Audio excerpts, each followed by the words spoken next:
Don't touch me. Don't touch me. Don't touch me. I said, don't touch me. Don't.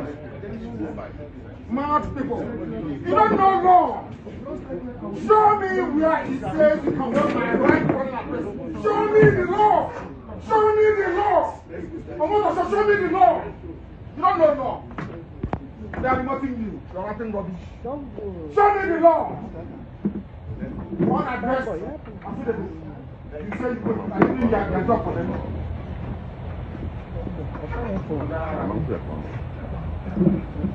God will punish you. Now and forever. Criminals. Any judgment, let it be on record. Any judgment going in this court is rubbish. Ask him where is the law. Ask him what to show. Where is the law? Where is the law? Alright. So I would like to have your reaction to the conviction of Nnamdi Kanu to life imprisonment. Well, I wasn't surprised yesterday when late in the evening I heard about the news of the judgment. I say so because looking at the long drawn battle, it was obvious that it will end this way. I look back to the beginning of IPOB back in 2016, about 2016. That was when the activities of the group became visible. And at some point, early 2016, they had the first confrontation with the Nigerian army at Igbo in Anambra State, when they had a peaceful, non-violent demonstration or protest march, but the soldiers fired at them and killed a good number of them at that time. I was surprised because I felt that protest is part of democracy. When people don't agree with what they are experiencing, they can protest. Even today, protests still go on in Nigeria. Outside Nigeria, people protest in all democracies. So I didn't see why their own case will be met with firing of live bullets that claim the lives of some youths. So at that time, I had to go to the the radio station, to condemn the killings of the youths. My reason being that at that time, there was no case of violence with the IPOB elements. Again, don't forget that the IPOB, when it was set up, had some very prominent Igbo people in it. Two former President Generals of Ohaneze and Igbo. The late Justice Ezozubu, the former Chief Judge of Enugu State, was a member of the group. For he has a position given to him in the indigenous people of Biafra. Late Dr. Dozie Ikedife, who was President General of Ohaneze and Igbo, associated with them and also took responsibilities. The reason was that they came up as a group that was protesting the seeming marginalization of the Igbo people in Nigeria. So the movement was largely to stop the marginalization of the Igbo people. They were complaining about the ill treatment of the government of Nigeria against the Igbo people of Nigeria. So their takeoff was greeted by a broad spectrum of Igbo as people who are fighting for justice for their people. So it was in the light of that that I also went on radio and said that their killing was not necessary. It was an action taken too far. I felt that the government didn't react appropriately. When I made that statement on radio, I was arrested by the Department of State Security Service on the 3rd of March 2016. And I was accused of inciting the youths and the IPOB. I was taken on a Hilux van from Oka right straight to Abuja. We arrived in the night of 3rd of March. I went through rounds of interrogation by state security officials. Around midnight, I was now brought before the then Director General of the State Security Service, Alhaji Lawal Daura, who had a personal interview with me. And he accused me of inciting young people from the Southeast, that they were grappling with the problems of Boko Haram, and that I'm inciting the youth to establish the IPOB. In fact, I was accused of financing IPOB, an allegation I flatly denied, and asked him to show proof, because everything they said that I did was the opposite. I didn't, just because I said I didn't agree with the shooting of these youths. So after almost 2 hours of interview by Lawal Daura, he's alive today. He told me what were the problems. I said, you are not getting it right. Government is not getting it right. If some people are complaining of marginalization, neglect, and they have some grievances, that the best thing government will do is to call them and dialogue with them and reassure them over their fears, because they were complaining of total shutting out of the Southeast youths from the affairs of government of Nigeria and the zone generally, in terms of infrastructure development. So I told him that this is the crux of the matter. If they are complaining of marginalization, which every reasonable Igbo man felt was so at that time, that the best thing to do is to call them. It's not by using the big stick to hit them. Listen to them. If they're saying that the youths don't get access to jobs, as they were complaining, then you assure them. If they are talking about poor infrastructure in their zone, and FAD skimming out the Igbos in the scheme of the affairs of government, the best thing you will do is to reassure them, and government has to change its attitude towards them. That's the way to solve the problem. Going it that way will not work. So after our exchanges, he saw reason with me that what I was telling him was real. And he said, okay, that he would like us to be friends. I said, very well. He brought out a notepad, wrote his 2 numbers and gave me, and told me that he would like us to be in touch. I welcomed it and I thanked him. I was released around 3 a.m. the next day. And I went back to the hotel. The next day I left. And we continued to relate until he was removed as DG SSS, unfortunately. He took notes of all the points I gave him, and I told him that if government changes its attitude towards the people of the Southeast zone, that these agitations will go down. Because what people are looking for simply is attention. So you don't need to escalate it to be able to achieve peace. He saw reason with me, and we kept in touch. We became really friends, So, but progressively, government failed to toe this line that I suggested to them, and things continued to worsen. Government, instead of using dialogue and discussions with relevant people, they levied war on the youths. So I would say that the government mismanaged the problem, and that led us to where we are. Check from 2006 to now, it's 9 years, and consistent with my views, both on television, including the Senate.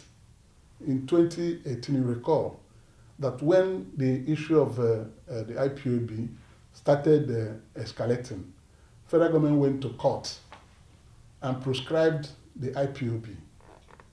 At one of the plenaries in the Senate, I stood up and asked a question. Where in the world have you seen the use of court order to prescribe the grievances of a people where it has worked? If somebody is not happy, you order him to be happy with a court order. Will that person be happy? When the problem is complaining about is still there. So that use of court order to prescribe this organization will not lead to anywhere. That the best thing to do is for government to call them together and advise them to and tell them that this is what they should be doing, this is what should be doing. The government to do this, government to do that. That was the approach I expected.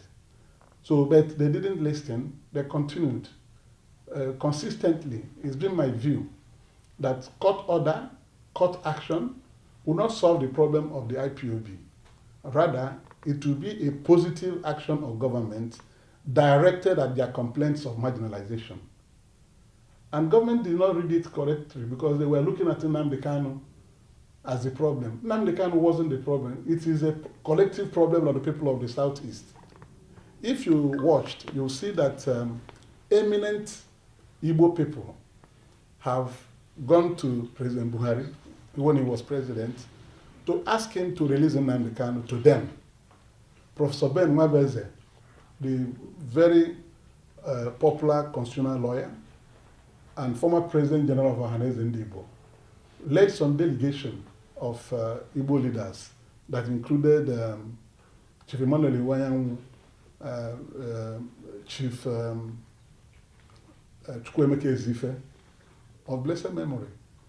All of them were in that delegation to the villa where they asked for release of Nnamdi Kanu. If they were seeing Nnamdi Kanu as a miscreant or a trouble provocateur, they will not go on a delegation on behalf of the Igbo people to go and ask for his release. So it means that they understand what he was doing and that what he was seeking was justice for the people of the southeast of Nigeria. So, but government government was adamant to this visitation. The visits have been done by several groups in the past. So treating Nnamdi Kanu as a person was a wrong reading of the problem because he shares he has the sentiment of the entire Igbo nation, both those in government and those outside Nigeria. So the best way to have handled the matter would have been to call him and his group and then meet with them. Government has done it in the past.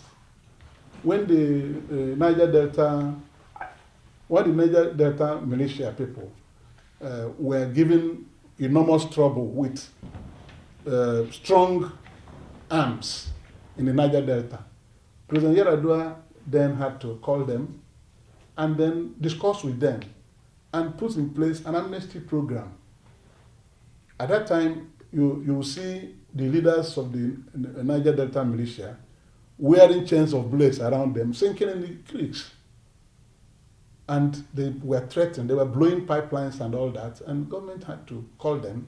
Instead of levying war on them, the government in its wisdom chose this conciliatory approach.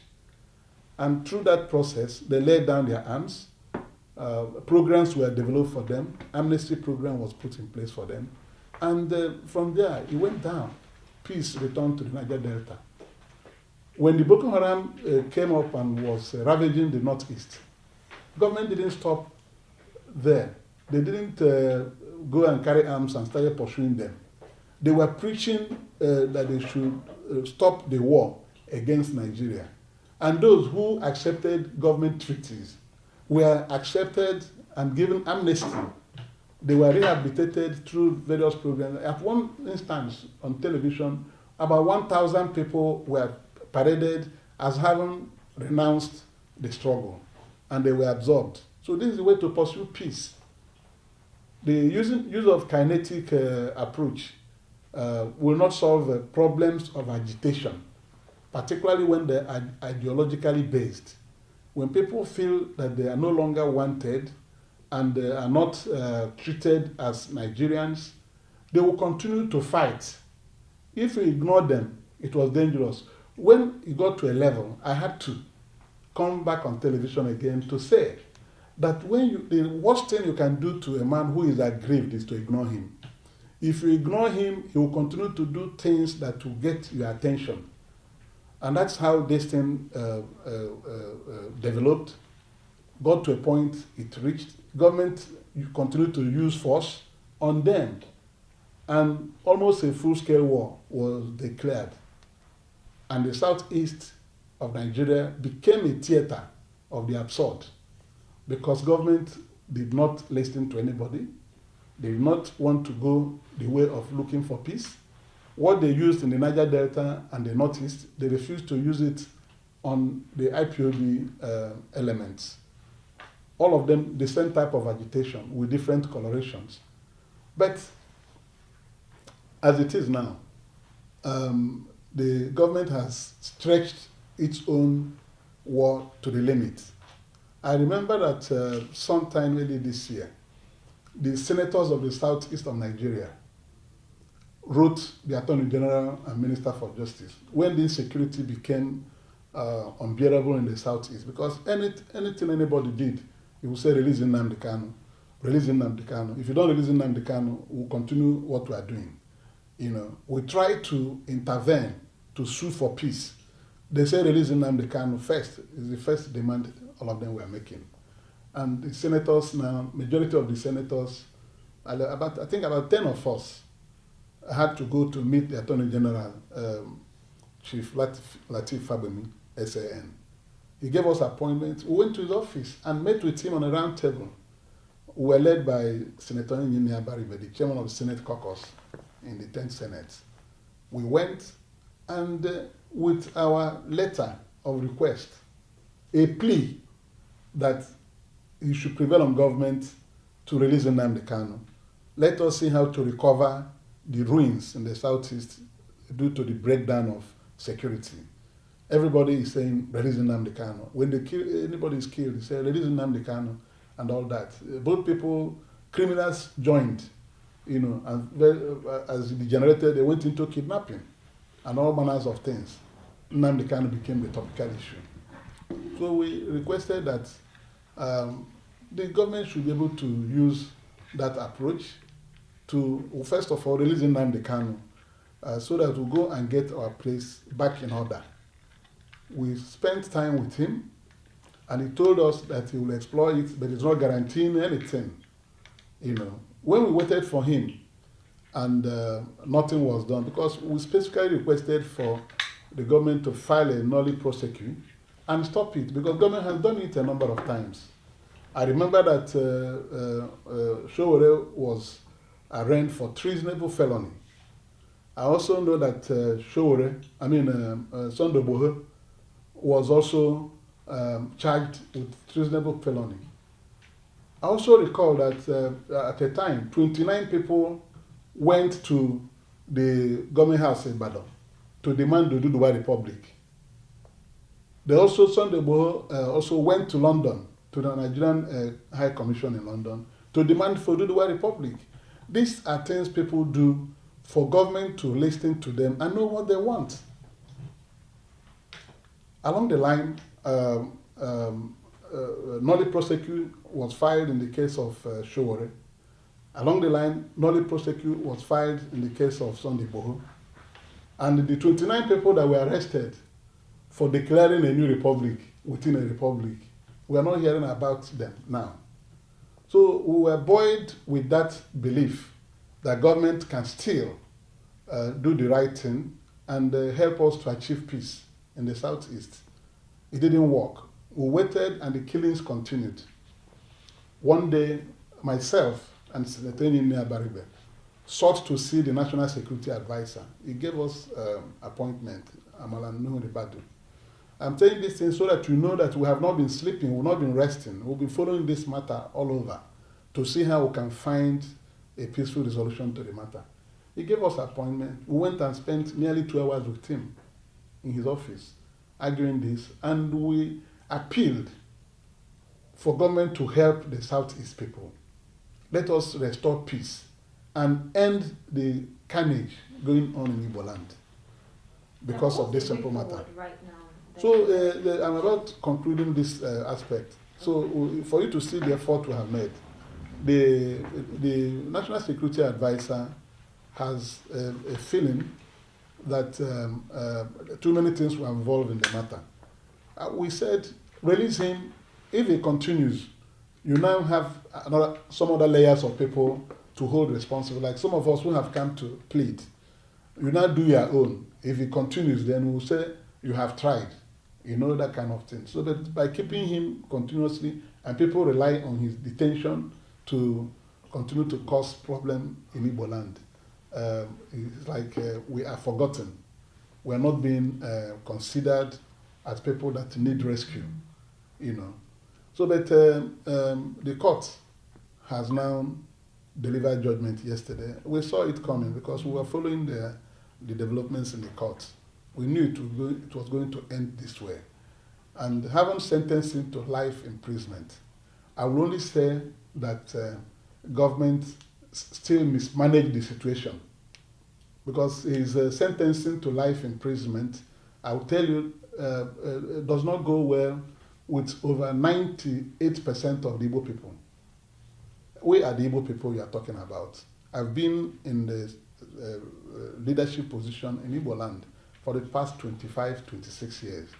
So I know the feelings of our people. And that was why most times I speak on this matter. On the 8th of May, when President Tinubu went to Anambra State, I had to speak from the sideline. And I asked on President Tinubu to release Nnamdi Kanu. That is one thing he will do for the Igbo people, you know, and begin a healing process. Begin a process of reintegration, real reintegration of the Igbo people into Nigeria. The people feel so marginalized. They cannot be given opportunity to aspire to leadership in Nigeria. So when people are frustrated, there is nothing you will not expect. So I called on him when he came to Anambra State through the sideline that one of the greatest things he will do for our people will be to release Nnamdi Kanu. Let us be in a firm ground to begin to arrest the security situation in Igbo land. I did. These things are not hidden. Other people do so. But now that the process has been completed yesterday and I'm been sentenced to jail, I want to advise government of Nigeria. It is better to seek peace with people who have one agitation or the other against Nigeria. You cannot continue to ignore people who say that they are not happy, who say that they are not being carried along, people who say that they are being skinned out in the affairs of government of Nigeria. Not only the Igbo people, any part of Nigeria that is having one grudge or the other against the government should bend backwards to go and carry them back, discuss with them, reassure them, and have a change of attitude. There must be a change of attitude before you can have peace. Let it not be like the case of the Ogoni people, because Kinsara Wiwa was fighting for the Niger Delta people. His complaint was against the environmental degradation of Niger Delta as a result of oil exploration activities. He was campaigning seriously with that, with his members, and he demanded for Ogoni Bill of Rights, Ogoni Bill of Rights. But unfortunately for him, his own struggle was during the military regime. And when he was arrested with his people, the Ogoni 9, they were tried and sentenced to death, all 9 of them. Ken Saro-Wiwa, a global acknowledged writer, was sentenced to death. Like joke, no appeal. And when they were sentenced to death, almost all the world leaders started pleading for his release. Nigerian leaders tried to secure pardon for them and release. It fell on deaf ears. Even the Pope had to seek for their release and pardon. Nelson Mandela had to do the same thing, but government blocks its ears and lined the 9 Ogoni people, and they were hanged at the Port Harcourt prisons. The military administrator of Rivers State was asked to go and supervise the hanging. They finished it because they had the power. Today, what is happening? The government of Nigeria has now given them posthumous honors, regretting their hanging and execution. You see, people should take benefit of history and hindsight to know when to apply a break in dealing with some of these issues. I heard now that Nnamdi Kanu has been moved to Sokoto prison. Yes, they have convicted him and they've sent him to prison. He cannot defend himself anymore. So he is going to be there the way Mandela was in a South African prison for 26 years. That's what happened. And eventually, the same thing Mandela did in South Africa, rising against the apartheid regime of South Africa. He was punished, dehumanized for 26 years when he was released. And he went on to become president of South Africa. There's no condition that is permanent. I believe, personally, this is my personal opinion, that the government of Nigeria needed to do better than they have done in the case of Nnamdi Kanu and the Southeast people. In the chamber, you cover the plenary. Every time jokes are made on me about the marginalization of Southeast people, because that's what I've been standing up against in the chamber. To the extent that sometimes I will be asked, the president officer will say, I hope the Southeast people are not marginalized anymore. I'll say, yes, if you do something that is good, I'll be happy. Conscience is an open wound. Only the truth can heal it. What has happened to Nnamdi Kanu is a total disregard of good approach to governance. Yes, they will say people are being killed in the Southeast. They are the Eastern Security Network. When did the Eastern Security Network come up? How many years ago? Because government didn't want to deal with the matter the way they had to deal with it, people continued to do all kinds of things, and the Eastern Security Network came up. All in the bid to fight because they are not happy with what has happened to Nnamdi Kanu and the rest of it. Let me believe that now that he has been jailed, government will now begin to review the actions and the steps the federal government of Nigeria has taken on this matter. It's not something started by the government of Tinubu, but today he's the president of Nigeria, and he is in a position to right the wrongs of the past leaders. What started like a small thing has snowballed into a global issue. You know, if government had listened the way Lawa Daura, the then DG SSS, was approaching the matter, this matter of IPOB would have been arrested long ago. But because some people felt otherwise, they want to push it to the limit, and now that they have gotten to where they are, I pray that God will help to find peace for all parts of Nigeria, not just for Southeast people. So if you were to talk to the president now, what would be your words to him on this matter? Yeah, I'll ask the president to exercise his prerogative power of mercy. The Constitution empowers him to grant pardon to anybody who is convicted.